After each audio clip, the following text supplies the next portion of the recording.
Hey,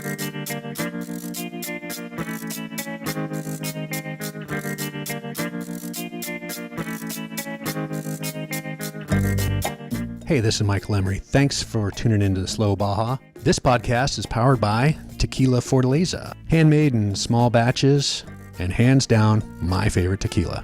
Slow Baja is brought to you by the Baja XL Rally. The Baja XL is the largest and longest amateur off-road rally on the Baja Peninsula. It's 10 epic days, LA to Cabo to LA. Check it out at bajaxl.org. We're here in La Jolla with Eve Ewing. Well, we're in North University City. It says Playmore La Jolla, but the funny joke is we're on the wrong side of the freeway. Well, you've said that so many times to me already, and I hardly know you. It's a pretty darn nice spot, though. You're damn right. We have a family of coyotes that live there, and I remember one year there were 5 deer went up that little gravel slope, but the deer are pretty much gone now. But when I first moved here, there wasn't a single building over there or any of these up here. It was a wonderful kind of wild spot still, but we still have coyotes, and I love it. I'm surrounded by brush on 3 sides, which means I'll probably burn any year now, but hey, no. Hey, Jerry, hi. How's it going? We're outside of Eve's residence here, and she's got her beautiful dogs, and I'm having a Modelo, a Negro Modelo, which is so kind, and Eve's having a glass of rosé. And, well, we're just going to jump right into it because we're on a time limit here. Eve's got some things to do. So how did you become the queen of burro outfitting in Baja? Well, if you pick a place to go where very few people want to go, and there aren't any maps, and there aren't any roads, and you find it singularly pleasant to find that you're important simply because you went someplace that no one else has been for a while. It's really kind of funny. Anyway, Andy Melling was the one that put the Mule trip together that I was on. And that's the thing 1963. that was so different in those days is there really weren't any. There was the Auto Club map. There were some aerial maps for pilots, and they had no roads or anything on them. And we never knew on that trip. Andy said from the day one, he said, we don't know. We may run into some rancher at some point on this trip, and he'll say, you know what? The next water hole south is 3.5 days. And we'd have to turn around and go home. And that trip, we're talking about the 1963 to 1964 Tecate to Cabo San Lucas Meling-Alford expedition. Joanne Alford and Andy Melling from the Melling Ranch. Right. And I got to be on that trip from Bahia de Los Angeles to La Paz. And your father flew you down. He was a private pilot, and an oceanographer, is that right? Yes, he's an oceanographer. He did research from his airplane. He studied the lagoons. And in fact, my father is known as, this is really kind of a funny story. You've probably heard of continental drift. Yes, I've heard of the continental drift. Of course. Well, one of the famous people of continental drift is a man named Maurice Ewing from Woods Hole. And my father is Gifford Ewing. And at that time, this is before he got to do his famous stuff. So what he did when he was teaching at Scripps, he would say, you know what? I'm going to give an A to any of you guys that'll go up to Maurice Ewing in Woods Hole and say, are you by any chance related to the famous Gifford Ewing at Scripps Oceanographic? My father was a very funny man. And but my father's known as the father of oceanography from space. And after my mother died in '64 and he moved to Woods Hole, he joined up with NASA, and he was with MIT part of the time too. And what he did, he was fascinated at studying particularly the currents and things that you could see around Cape Cod and from the air and everything when he was flying back there. And he was fascinated with currents and patterns in the water. And so what he did was hook up with NASA. And he said, you know what we need to do is to start to put some temperature buoys out in the ocean. so we know what's going on out there. And those temperature buoys, which he finally got NASA to agree to do, and they of course measured the instruments from I guess they're going around and around the world, Earth. Those instruments are the beginning of our understanding about El Nino. You moved to La Jolla in 1945, I read. Yes. Interesting time. 1945. Yes. My father was in the, he volunteered to be in the Navy in World War II because he knew how to navigate. He spent his childhood in Maine. He lived in Poughkeepsie, New York, but he spent his childhood in Maine in the summertime. So he learned how to navigate and sail. And the Navy was desperate in World War II to get anybody, so they put him on a converted yacht and sent him out into the Atlantic to try and sink German submarines. Yeah, please. That's how desperate we were. Crazy. And he nearly died of pneumonia off of Portsmouth, Maine. And it was his third time for pneumonia. His brother had died of pneumonia in World War I, and he nearly died in World War II. They pulled him through, and they said, hey, we need you. You can navigate, you know stuff, and so we're going to send you to San Diego. And so and before that, we were living on a dairy farm in Dutchess County, New York, but it wasn't our main income.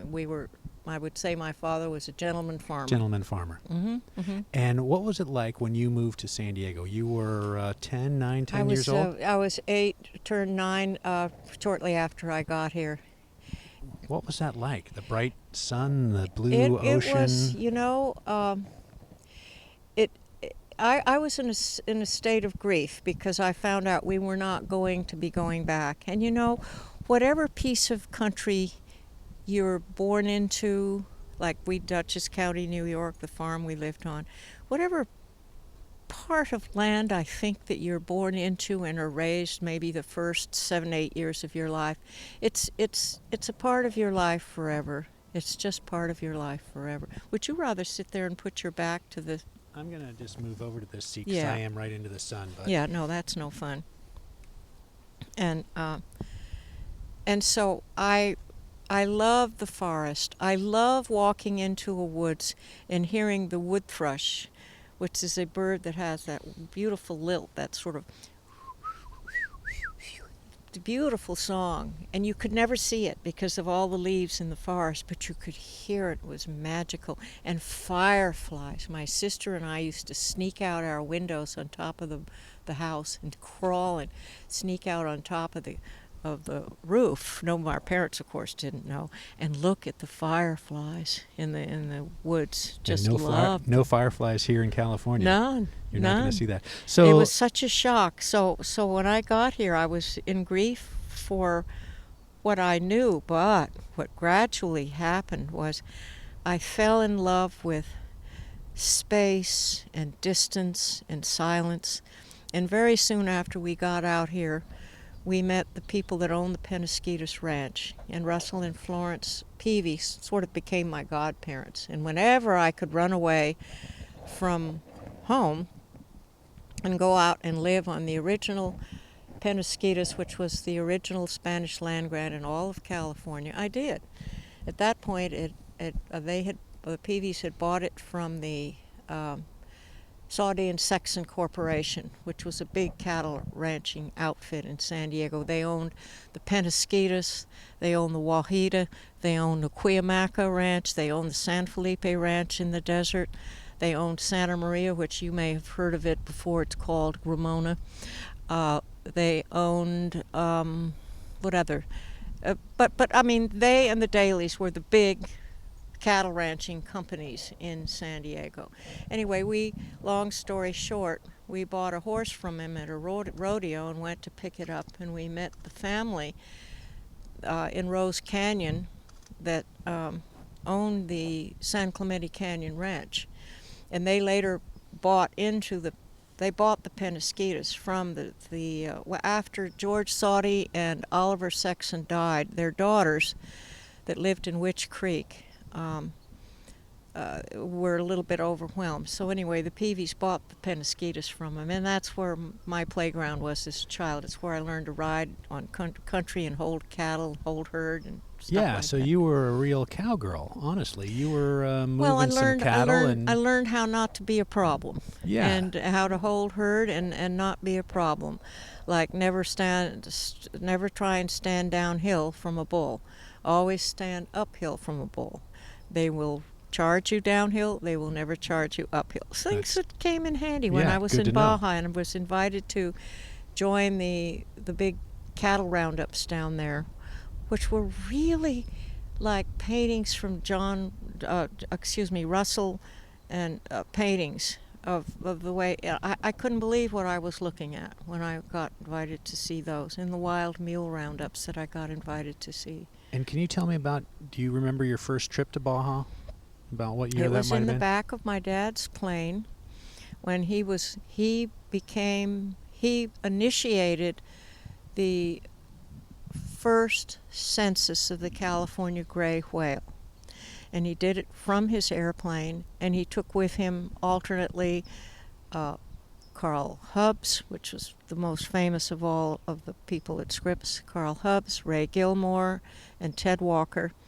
And these were the ichthyologists, but it was mostly Carl Hubbs. And what they did is they flew over Scammon's Lagoon every year from the time they started this in the early 50s until mid 60s, I think, when my mother died. And they would fly on the same day of the year. They would fly over the same leads into the lagoon, and the cows, of course, would come into the shallow lagoons where the water was warmer and they could have their calves, and they would be safe there. And the reason it was called Scammon's Lagoon is because Scammon, a famous whaler, the other whalers out in the Pacific there, they couldn't figure out where he disappeared. And he disappeared, and he came out with whale blubber. And what? And they couldn't figure out. It was a very narrow bottleneck into Scammon's Lagoon. You had to go through the surf and the whole thing. And he would wait until it was foggy when nobody could follow him. And so they did figure out where he was going. But Scammon's, and that's why it's called Scammon's Lagoon. And I'm starting to think if Scammon was a Spaniard or a Portuguese. I don't remember. But so your first trip to Baja, about what year? Baja was about what year was that in the plane? 53 probably, 54 maybe, something like and that. How much time did you spend on the ground? Well, we would land at a this was the fun thing. We would land in a salt flat out in Guerrero Negro, which means, as you know, that means the Black Warrior, and it was named after a British frigate ship that robbed the Spanish galleons whenever it could get a chance. And it was just this salt flat we would land into, and there was, I think, 5 Quonset huts, and it was a company. The salt company was began by a Scottish English company. And then the Mexican government moved in and took part of it. And that was the beginning of Guerrero Negro. I don't know when was the last time you were in Guerrero Negro. I was just there in, I guess, January of 2019. Okay. Imagine 5 Quonset huts. That's it. That's it. Wow. And so it was on a trip with a dad. And, no, let me think. My first trip. Oh, yes. And then he would fly over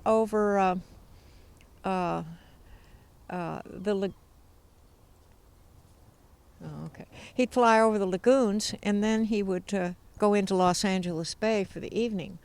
And Antero Diaz was a good friend of his. In fact, Dad got the first shortwave radio into Antero Diaz in LA Bay, which was very isolated.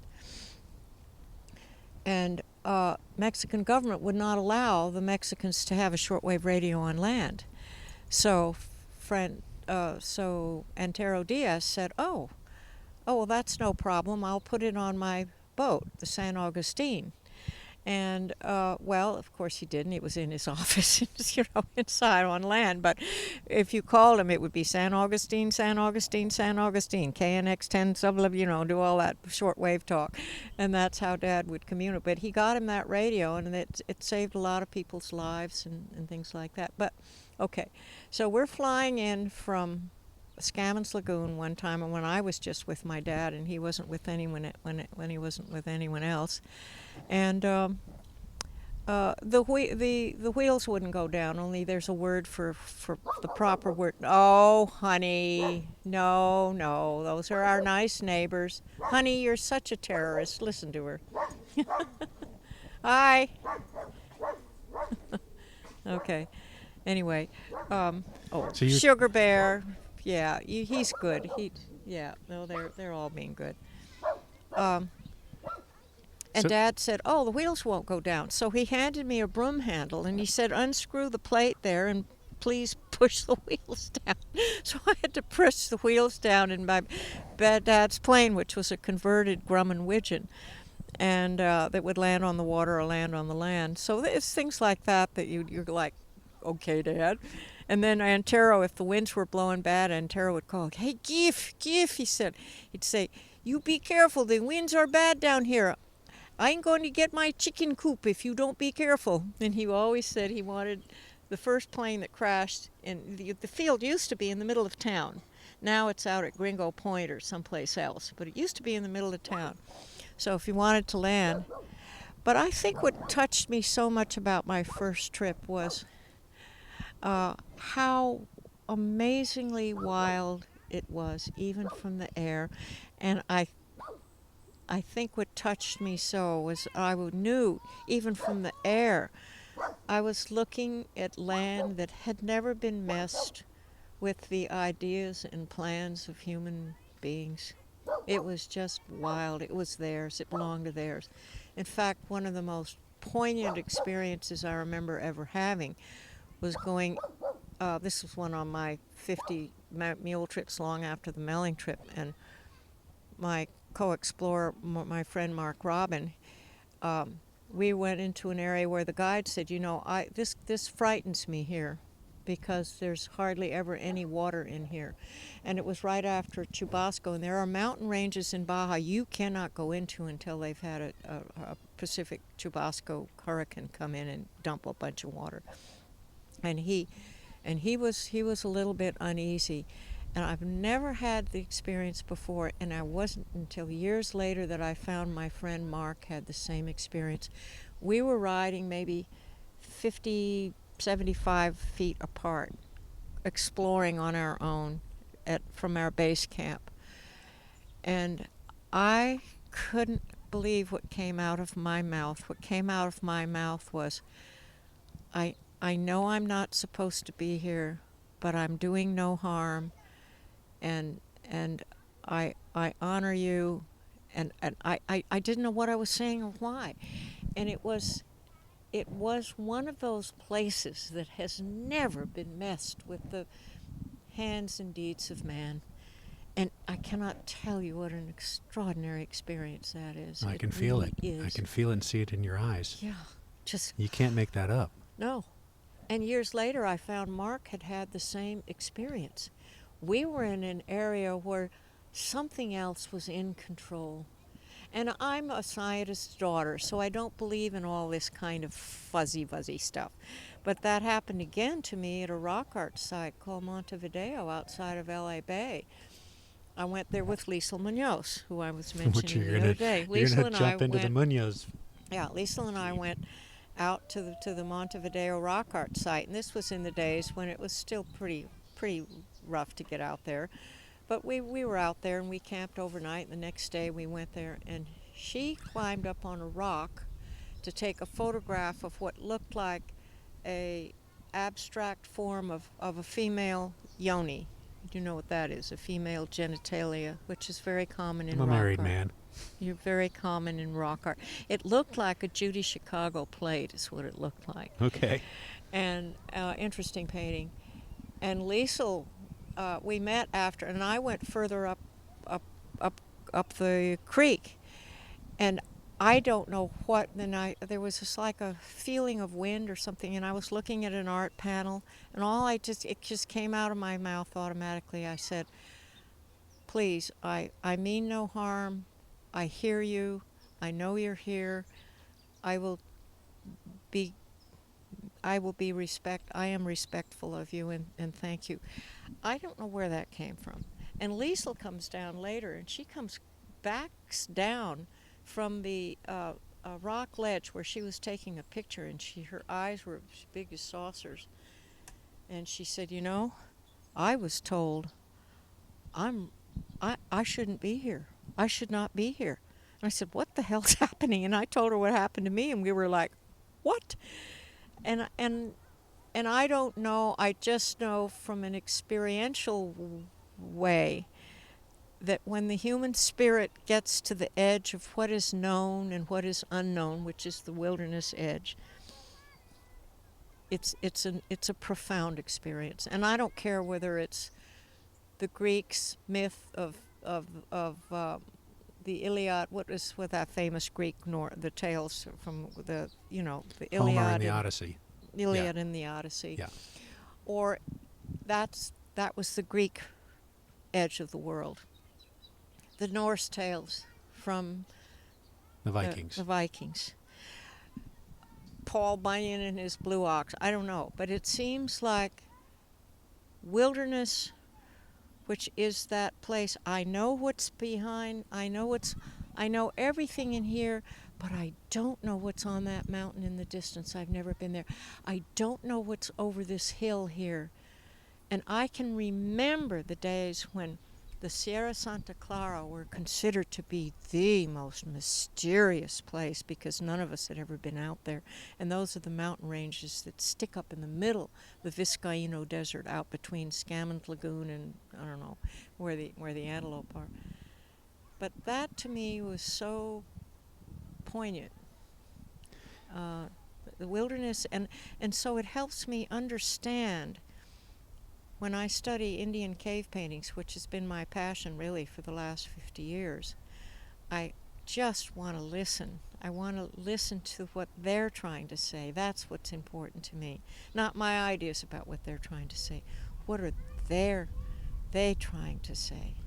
And so on that, you made the trip with Andy Melling and Joanne, and there was supposed to be some cave painting. Had you ridden in Baja previous to that? No, so that's 1963, 64. No, I've been on pack trips in this High Sierra with my family, and I'd ridden on the Penasquitos Ranch and did a lot of riding there, but no, nothing. So, Baja California, it's unbelievably rugged. And your father said, "You know what, Eve, you should go with this. You should go. Half the people just left. You should go." Well, he radioed me. He said, "Eve, there's some people in Los Angeles Bay." Well, here's the funny thing. You want to know what's funny? When Dad told me, he said, "There's some people here from the Meling Ranch who have ridden in from Tecate, and a whole bunch of their people are pulling out of this expedition." Exactly. Yeah. You must say why. Well, I found out why later, but that's okay. They need some new people to come. Do you want to go? And I said, "Yeah, sure." Well, what I had figured out at that point is that somebody knew what they were doing, because I think it was the Los Angeles Times that had interviewed Joanne Alford, who was Andy's, the one that I mentioned, who was the space aeronautics beauty queen from Boeing. So a beautiful woman. A lovely lady. Okay, and very, very slight, very quiet, very. It's amazing. It's kind of like Trudy. Trudy is such a lady and so gracious, and she has grit in her soul and in her being that is just extraordinary. But she handles everything with such grace. Such grace. It's just extraordinary. Well, anyway, Joanne was a little bit like that. She'd never seen the back or front end of a mule, but she and Andy kind of fell in love, and she'd go down to the Melling Ranch whenever she could get off work and blah, blah, blah. And they planned this expedition. Andy said, "All my life I've wanted to do a mule trip down Baja. The cowboys tell me you can do it, but none of them have been south of Laguna Chapala at that point. I don't think they had, but and so they put this expedition together. So the newspaper interviewed her, and they said, "Well, Miss Alford, what are you going to do if you can't find water?" And in the article it said, "Well, I'm going to look for yellow jackets and follow the yellow jackets." And I thought, I was enough of a biologist to know these people are going to die. What are they doing? They didn't interview Andy Melling. They interviewed Joanne. They're going to follow yellow jackets. So this was the group that had arrived in LA Bay, and I said to myself, somebody on that trip knows what's going on. And I had never been to the Melling Ranch before at that point. Somebody knows what's going on. And that was that magnificent man, Andy Melling. A quiet, gentle man, chain smoker, tequila drinking, good, kind-hearted, decent man. And he's the one who knew what was going on. And his family had begged him not to make that trip that year because it had not rained down that peninsula in the center for 5 years. Wow. When we got into Tacho Arce's ranch, Rancho Esperanza, where Harry Crosby's friend. Yeah, that was outside of San Ignacio. He said, it has not rained here for, oh my God, it's not rained here for 6 years. Here at Slow Baja, we can't wait to drive our old Land Cruiser south of the border. And when we go, we'll be going with Baja Bound Insurance. Their website's fast and easy to use. Check them out at bajabound.com. That's bajabound.com, serving Mexico travelers since 1994. Hey, Baja tourism is picking up, and our friends at the Animal Pad and Tap Act want to remind you when you're crossing the border, just say no to puppy peddlers. I know they're cute, but the sooner we can end the demand, we can end the supply. For more information, check out theanimalpad.org and Tap Act on Instagram and Facebook. My recent guest, Trudy Angel, has made a beautiful documentary film, and she is a couple weeks and a couple of $1,000s away from having that thing broadcast ready. She is soliciting donations, and I am trying to help her out. So if you have anything left in the tank, please consider making a small donation. You can send funds at tourloretto@aol.com. That is tourloretto@aol.com, tourloretto@aol.com. And if you have any questions, you can also reach Trudy Angel at that email address and talk to her about how to make that contribution tax deductible, etc. Thank you very much for your help. Yeah. You jumped on a mule in Bahia de Los Angeles. They had contacted your father at some point to say. Okay, so Francisco Munoz came and picked me up. And you had a shopping list, as I understand. Oh, yes. I had many pounds of horseshoe nails, so many 50. pounds of dehydrated eggs, and they told me to get tapaderos put on my saddle. Do you know what those are? No. Those are the leather coverings in front of a stirrup to keep the bushes from scratching you in the cactus. Eve, get tapadero. Bring your saddle. Bring your tapadero. Bring your sleeping bag and a duffel bag. And Francisco came to pick you up? Francisco Munoz came to pick me up in San Diego and fly me down. Yeah. And because Dad and Francisco were really good friends. One of the funnest stories Francisco has on my dad is my dad had a tire go flat, and it was the gauge, what do you call it? The stub on a tire. What is that? The valve. The valve. The tire valve. And so he was getting ready to have the man from San Diego Air, what was his name? He was a Peruvian man, come down and bring him a tire and stuff. And Francisco said, Giff, he said, I can fix this for you. Mexican is wonderful. They can fix anything with a rubber band, a piece of wire, and a pair of pliers. And they said, no, Giff, don't worry. We can fix this right away. So what he did was take a rubber band. They filled the tire up with air, and then they filled the tire up with air, and then he took a rubber band and put it tight around the valve where it was leaking a bit. And Dad took off and took Perfect solution on your airplane. Perfect. What the heck? What you darn right. What could go wrong? How many? Wait till I somehow How get many to tell you this. Francisco Munoz stories are there like that? Oh, So seriously, Eve, let's get on to those donkeys. You flew to Bahia de Los Angeles. Okay, I get down there and I half meet the folks had left, or more than half had left. Half the people are left. It hasn't rained in 6 years. Yeah, and we're starting to go south. And Dick Where's Daggett, the ominous music? well, Dick. There should be ominous music playing right now. Well, okay, Dick Daggett. That's a great name. Dick Daggett's father jumped ship Yes. and became one of the German Baja families, like Fisher in San Ignacio, Yes. Dick Daggett in Los Angeles Bay.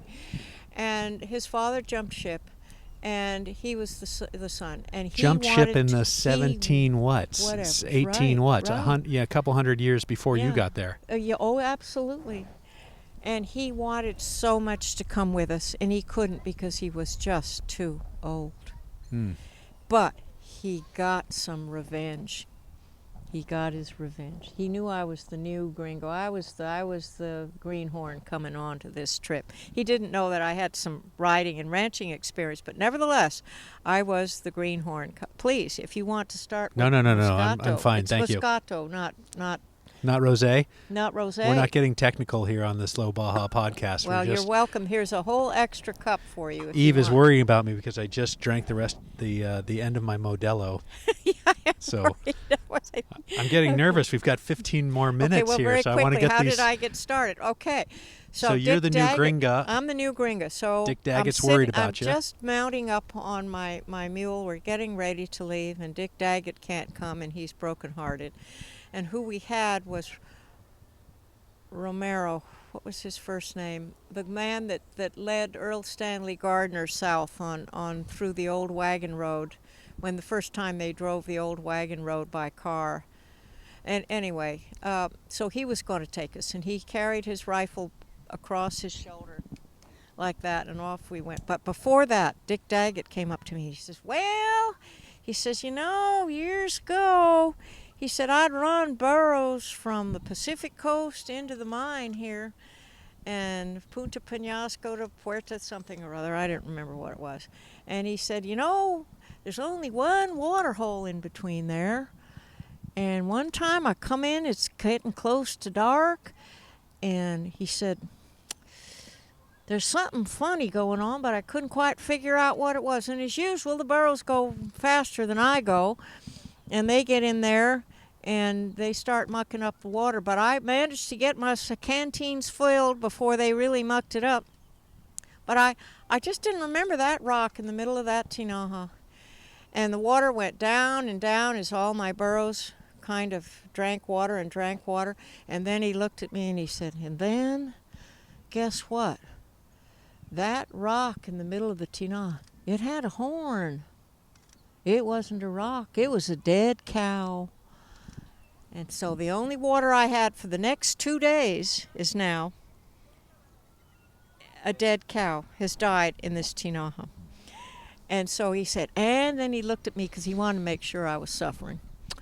And he looked at me and he says, I poured that water through my hat, and I filled my hat full of sand, and I boiled it, I did everything I could do. And then he looked at me to make sure I was looking at him when he said, you know what? It still tasted like an old dead cow. And 5 minutes later, I began to ride on the Meling expedition for the next 4 months.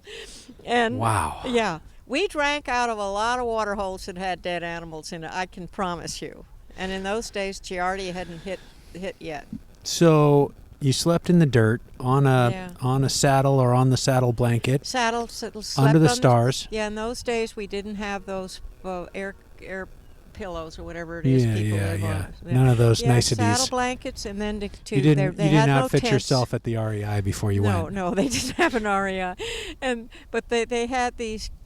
What he had was enormous canvas tarps, and those were put up on top of his mule. He had pack mules, not pack burros, and in some cases, the country was not suitable for mules. It was only suitable for burros, as what happened when one of our mules fell off the mountain. Its pack hit the rock, and it rolled off.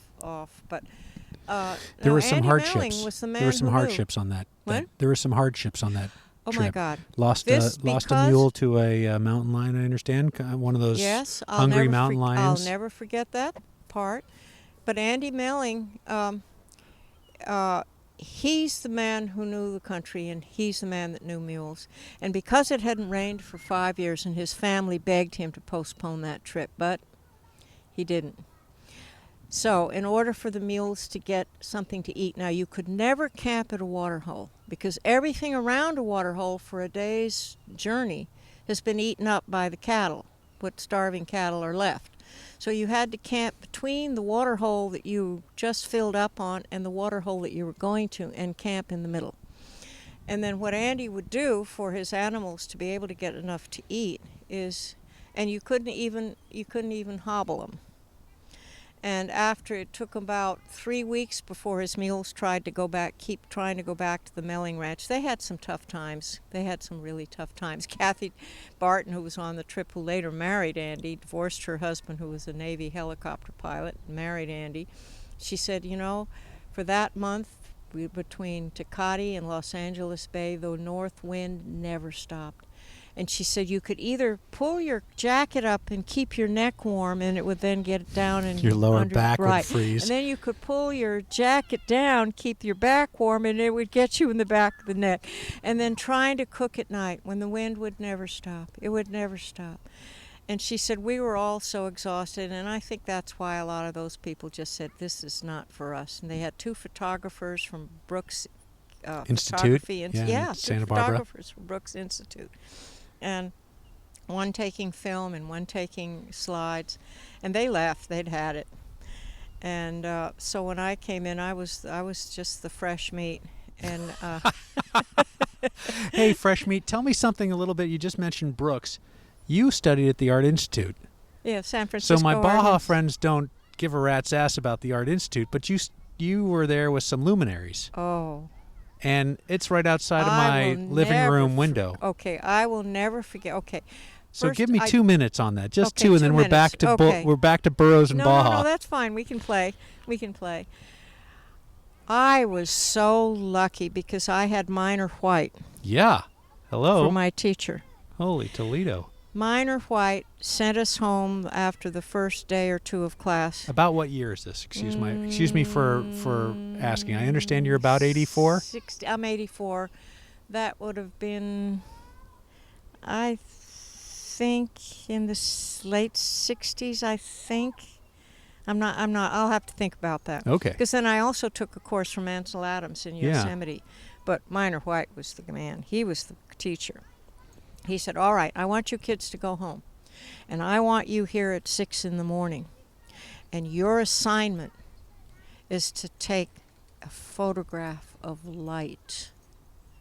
And what he tried to tell us was that light is the soul of photography. And he was a Zen Buddhist, too, so he got into all this stuff. And I'll never forget, I was up on Telegraph Hill at sunrise, and the light coming on the streetcar things and this and that and what. He was right. Trying to take a photograph of light was the whole story. It was amazing. And then we also had Imogene Cunningham. Yeah, She was a character. I didn't learn much from her. Minor White's the one I learned from. But she would have been about in her 80s or 90s by then. She was no spring chicken. Yeah. Now I'm wondering if you would be better off in that. No, I'm fine. I'm fine. We're staying right here. Wind's going this way. We're not going to catch each other. Don't worry about me, Eve. And Imogene Cunningham, she was wonderful. And then we had one of the Westons. But then I had a chance to go and take a photography course from Ansel Adams in Yosemite, and that is his summer course, and learned the zone system. And the way he taught us was you had to have some camera with a Polaroid back. Well, I had a speed graphic, and so I could pull the back off.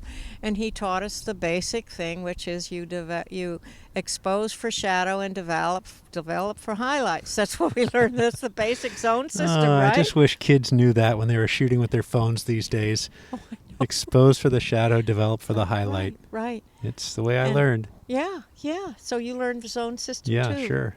Where did you It's learn hard. it? It's harder when you shot. I shot journalism and sports and with the motor drive, so you're not really able to put that into practice so much. But you do look at the, if you're going to overexpose the roll a little bit or underdevelop it or Yeah. overdevelop it or what have you. Yeah. So, and now I shoot a 4x5 for fun in the summertime.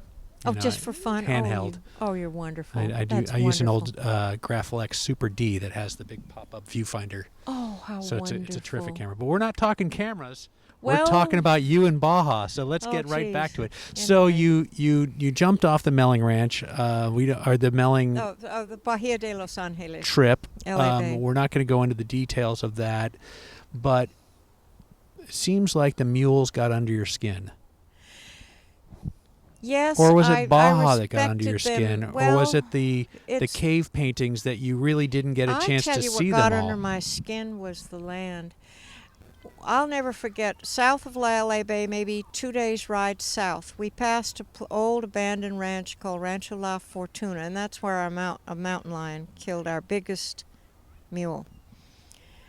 And Andy was upset because he had sent Ramon out, what was his last name? Ramon out to bring the mules back, and he said he came back, his eyes were big as saucers. He said one of the mules had been killed.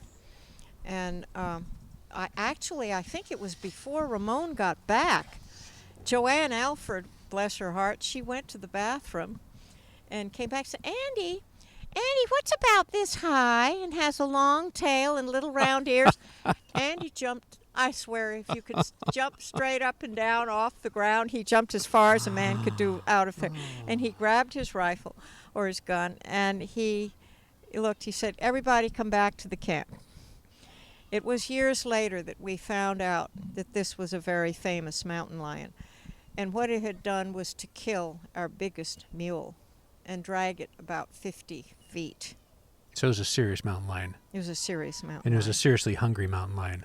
And what was wonderful is I never realized it at the time, but the mountain lion stories were all about the transition gradually between when nature had control of the environment that you're in, and you eventually begin to get control over nature. But that story, every time we went to a further ranch south, they had heard about the mountain lion, they heard about the story, and we had to tell them the story. And what I realized is that in that very process, I was living in the extraordinary experience of creating another mythology. That mountain lion became bigger and bigger as you went south. It became bigger. Actually, it was a big mountain lion. They found out later it was a huge mountain lion. Took the Villavicencio cattle, their burros, everything, and it was a famous mountain lion. And years later, Andy found the hoof and the shoe of the mule that it had killed, and he brought it to me because it was in not Andy, Arturo Villavicencio's country.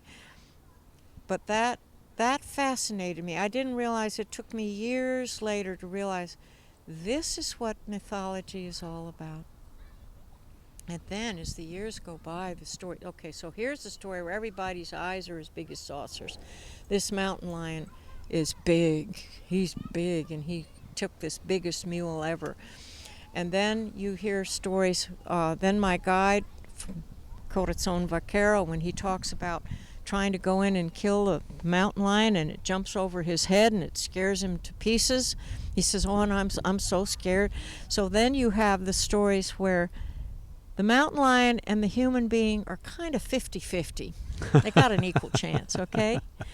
And then it progresses from that to building a fire and destroying the mountain lion, or with dynamite and downing the cave that it's in.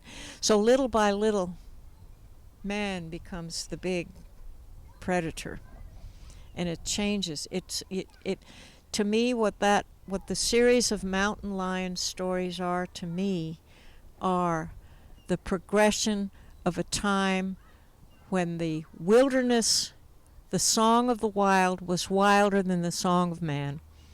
And little by little, the song of man becomes the powerful story. And and now they just put poison out or whatever they can get away from. The government can't catch them putting poison out, or whatever they do. And it's a different world now. But that was such an amazing experience. And what it's important to me about is it gives me some teeny little tiny ability to put my feet close to the side of, not in the moccasins, but near the moccasins of the Indians that painted those paintings. And what were they trying to say? That I wanted to know. That we don't know, and that's going to be the subject for our next podcast. We have clues. When I get back to talk to you again, and we get on to the rest of your multiple trips to Baja and the cave paintings. But I'm really very lucky and blessed to have had this opportunity, and it's one of those things where it took, it took years, decade or more to begin to filter down what is it that I really happened. I'll never forget the day when I slept on the ground and I felt, if I sleep on this ground one more night, I'm going to become the dirt of the earth. And I had to sleep on it one more time. And that was really important. If you've ever read Davison, what was her first name? Davison's book about crossing from Alice Springs to the Indian Ocean on with camel. The camel, yes, from Alice to Ocean. Yeah, from Alice to Ocean. Yeah, she knew. I remember having that similar experience, that feeling that I was going to turn into the earth. And what you start with when you go down there, and I'm a scientist's daughter, so you start there with left brain solving everything. And what begins to happen is, you don't know it, but there's an evolutionarily important reason we have a right brain. And the right brain is what takes you into the wilderness and lets you know when there's a mountain lion coming behind you and your eyes can't see it, but you know it's coming. You can sense it. You know it's coming. You can sense it. And so it was a tremendous transition to know. And then the same thing, Davison talked about the same thing. And then when she got back to civilization, what she found is little by little by little, the only thing that really works in the city is the left brain. But out there, the right brain, and the right brain is what deals with the art, it deals with the mystery, it deals with the unknown. And so I feel like I was lucky enough to have enough experience of what it means to be in wilderness, which is that area where what you know ends and what you don't know begins on the other side of that line or that mountain or that hill. That experience enabled me to have some tiny sense of what the people that did those paintings were up against and what they were doing. Yeah. Well, on that profound note, Eve Ewing, I guess I better go. We're going to leave it right there. Thank you so Okey-dokey. much for making some time for the Slow Baja podcast, and thank you very much. Hey, you guys know what to do. Please help us by subscribing, sharing, rating, all that stuff. And if you missed anything, you can find the links in the show notes at slowbaja.com. I'll be back before you know it. And if you want to receive notices on new episodes, please follow Slow Baja on Instagram, Twitter, and Facebook for you old folks.